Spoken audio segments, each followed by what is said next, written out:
day students, and welcome to today's lockdown lesson for Labour Relations in 6. In this video, we are going to continue our discussion about discipline and the disciplinary procedure within the organisation. Maar voor ons verder gaan, wil ek julle graag terugvat na arbeidsverhoudinge in 5, waar ons gekyk het na die verskillende gronde van ontslag, the various grounds for dismissal. And one of these grounds for dismissal is known as misconduct. Okay?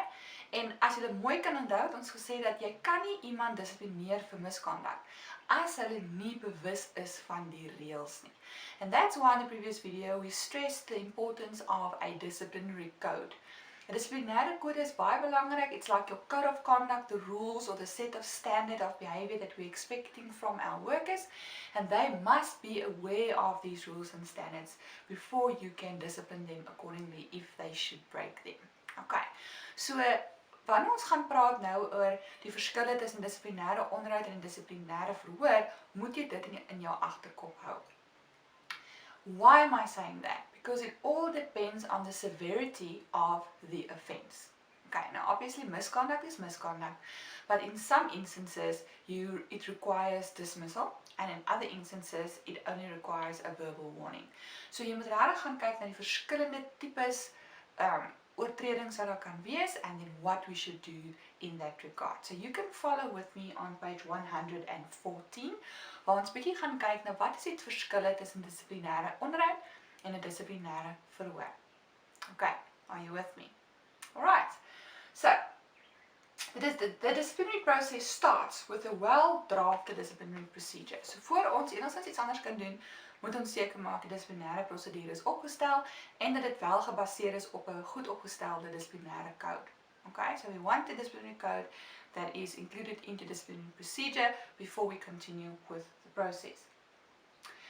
The nature of the organizational structure should be taken into account. Okay, hoe lyk die struktuur? Is dit 'n baie ortografiese struktuur or is it more of a participative structure? So we have to look at the nature of the structure, and then there must be a clear distinction made between disciplinary hearing and a disciplinary interview. So let's start with the first one. A disciplinary interview is mainly aimed at your minor offences. Jou oortredinge wat nie heeltemal so ernstig is nie. Byvoorbeeld as jy laat gekom het, of jy was afwesig sonder 'n rede, of dat dalk iets op die lyn gebreek en jy was verantwoordelik daarvoor, whatever the case may be. So these are the offences that is seen by the business as minor offences, and it doesn't require harsh treatment as is the case with a disciplinary hearing. Okay, gewoonlik vind jou onderhoud plaas voor 'n verhoor. So in most cases we do a disciplinary interview with the employee that was found guilty of the alleged misconduct. So jy gaan sit hier met die ou en sê, alright, dis 'n situasie, kom ons gesels daaroor, let's see if we can correct your behavior this way before we have to escalate it to a more serious process called a disciplinary hearing. Okay, so in meeste gevalle begin ons die prosedure met 'n dissiplinêre onderhoud. And one of the main reasons we do that is to allow the employee the chance to also speak their mind and to also explain to you why their behavior is the way that it is. En dan moet ons probeer kyk of ons die hele dissiplinêre verhoor kan vrystap, because we don't really want to go that route, because it's time consuming, it can be expensive, and obviously in most cases it leads to quite serious sanctions for the employee.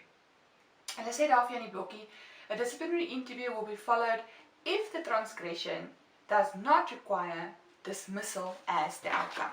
Now obviously as jy laat gekom het een keer, beteken dit nie ons gaan jou nou dismiss nie. That's not fair. That will be quite a harsh sanction for a minor offence. So in that case we'll just do an interview. This may take the following form. Daar is 4 stappe. First of all, the supervisor can be unhappy with your behavior or something that you've done, and they will then give you a formal verbal warning. So gee vir jou formele orale waarskuwing en sê, alright, let's see if we can correct this. If not, then the employee will start getting a written warning, warning 1, warning 2, warning 3, and obviously by that time, if it's the same minor offence being repeated, it becomes a major offence. Dis baie belangrik. So in baie gevalle kry jy 'n minor oortreding, so 'n klein oortredingkie wat jy aanhou doen, en dit gaan eventually lei tot 'n groter oortreding wat harder reaksies van die besigheid af gaan vereis. Now if you look at the disciplinary hearing, this is a the route that we follow for very serious breaches in misconduct or in behavior or whatever the case may be. So dit is vir baie ernstige oortredings soos byvoorbeeld diefstal, diskriminasie, insubordination, fraud, assault, victimization, etc. So daar's 'n redelike groot kategorie wat binne in die ernstige oortredinge val. And in this one they normally follow the route of disciplinary hearing. They can in this case also do a disciplinary investigation. Okay, so hier's nou 'n klomp dissiplinêre goeders, né? So we're going to recap that now. But we have to do disciplinary investigation to gather evidence, enough evidence in witnesses and video footage or whatever the case may be, to justify the substantive fairness of a disciplinary hearing. En ek het in die vorige video's ook vir jou gesê, 'n dissiplinêre prosedure moet substantief en prosedureel regverdig wees. It must be substantively and procedurally fair for the employee and the employers to make sure it's consistently performed in the business. Okay, so for a minor offense, disciplinary interview. If it's a more serious offense, we start with disciplinary investigation, where we just gather some evidence, and if there's enough evidence, we then start with disciplinary hearing. That is quite an extensive process which we're going to cover in one of the next videos that we're going to look at. After proper investigation and gathering sufficient evidence, and where disciplinary interview is not the solution. Okay, so let's say jy het genoeg bewyse, jy het reeds jou ondersoek gedoen en jy weet, okay, 'n onderhoud gaan nou nie die trick doen nie. And then we move over to a disciplinary hearing. Alright. Now if you look on page 115 at the top, they explain to you in more detail what happens at the 4 levels of a disciplinary interview. Julle moet asseblief daardeur gaan. It's very important to understand that the minor offense starts with a verbal warning, it escalates into a written warning, second written warning, final written warning, and by then it becomes a serious offense, and dit kan dan lei tot 'n dissiplinêre ondersoek and then a disciplinary hearing. Okay. Now, what is the reasons for disciplinary investigation? In baie gevalle is hierdie ondersoek bitter belangrik because it allows the business to gather enough evidence in the form of witnesses or in video footage or paper trail, doesn't matter. They need to have enough evidence that the person has contravened a particular code of conduct rule. So as jy dan moet sê, okay, die persoon het misdaad gepleeg of they were guilty of misconduct in the business, where's your evidence that they are aware of the rule in the first place? So dis jou eerste een, jy weet van die reël, jy het daarvoor geteken, and then of course, do you have evidence that the person actually conducted his behavior in such a way? So waar is jou bewyse dat die persoon wel laat gekom het of wel nie by die werk opgedaag het nie of wel iets gebreek het? So you need to have enough evidence there to ensure also consistent behavior and to make sure that the action is substantively and procedurally fair. Okay, so hulle gee vir jou daar, jou eerste stap is jou dissiplinêre ondersoek, and then after that we then go into a disciplinary hearing procedure. Okay, now if you look on page 116, they give you a little bit of a flow chart or a mind map at the top, which is very important as well. They say the difference between a disciplinary interview and a disciplinary hearing. The first step is to do an investigation. Okay, as it are minor offenses, we just do a disciplinary interview. If it is a more serious case and you have enough evidence, then you go the route of a disciplinary hearing. Okay, so alles gaan vir jou mooi verduidelik word daar in die bokant van bladsy 116. Wat wel vir my belangrik is wat is die doelwitte van 'n dissiplinêre ondersoek? Well, first of all, you want to gather facts on further actions. About al jou feite moet jy op die tafel hê, so jy moet al daai inligting hê. You want to record information in writing. That's your substantive evidence. If there's no evidence or too little evidence, no action can take place. Okay, en jy gaan dit eers kan bepaal as jy reeds ondersoek gedoen het. So as jy ondersoek doen en jy sien, jong, hier's nie genoeg bewyse teen hierdie ou nie, is dit nie regverdig om voort te gaan met die prosedure nie, want dit gaan dan nie substantief regverdig wees nie, and the case will be thrown out, especially if the employee takes the case to the CCMA or the bargaining council. If evidence is found, the employee must be informed in writing about either the interview or the hearing. Okay? Weer eens, kyk dan die severity of the offense. If it's a minor offense, we go the route of the interview, but if it is a more serious offense, then we have to go the route of a hearing. Alright, so the factors that has to be taken into account when considering whether we have to go the route of disciplinary hearing, there are 4 factors. First of all, whether dismissal is the desired outcome. So wanneer die besigheid wil hê hierdie persoon moet eintlik ontslaan word as gevolg van bedrog, diefstal, aanranding of victimisering, dis gewoonlik 'n redes vir onmiddellike ontslag, and therefore they will have to follow the disciplinary hearing procedure. Also, when the employee denies all the facts, wanneer jy tydens die ondersoek agterkom by hierdie ou, hy's moeilik, hy weier om te erken dat hy enigstens iets fout gedoen het, dan moet ons deur die verhoorprosedure gaan. Where the employee insists on representation, in this case that they want a shop steward or a colleague to represent them. Dit gebeur nogal in sommige gevalle, hulle soek iemand om hulle te verteenwoordig en daarom moet 'n mens ook vir hulle daardie regverdige kans gee.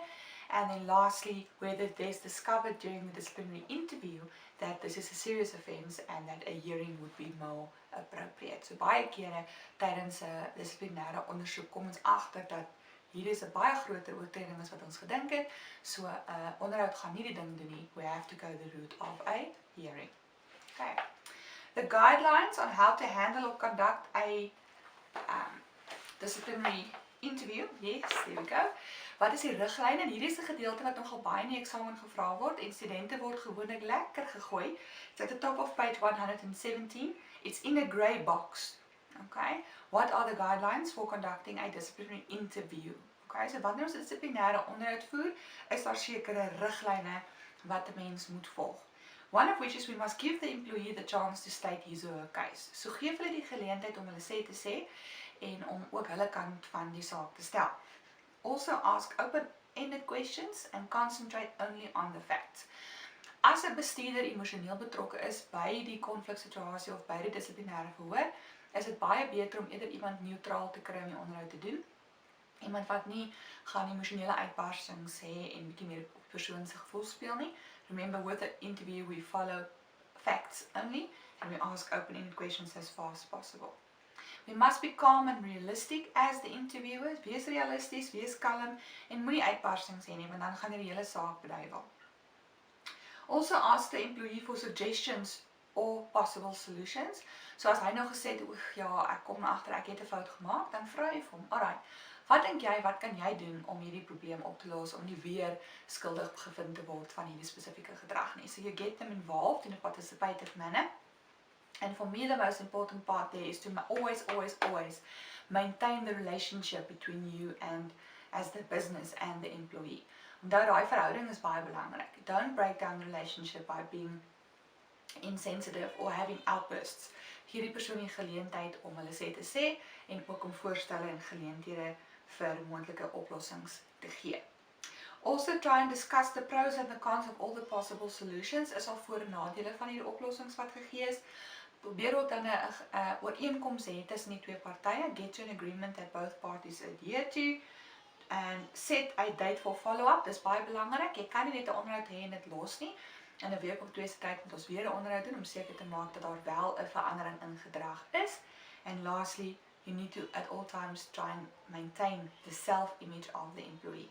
Hanteer hom met respek, hanteer hom met dignity, try and maintain this relationship as I've already said. Jy wil nie in die proses hulle moraal afbreek nie, because if you break down their morale and their motivation, it will influence their job satisfaction, it will influence their productivity, and it will in most cases influence the overall relationship of trust and commitment between the employer and the employee. So dit is baie belangrik met 'n dissiplinêre onderhoud om seker te maak dat jy daardie verhouding reg hanteer. Alright, so that's the end of this video. In the next video, we'll start looking at the disciplinary hearing in a bit more detail. En dan vat ons dit van daar af. Maar tot dan. Bye.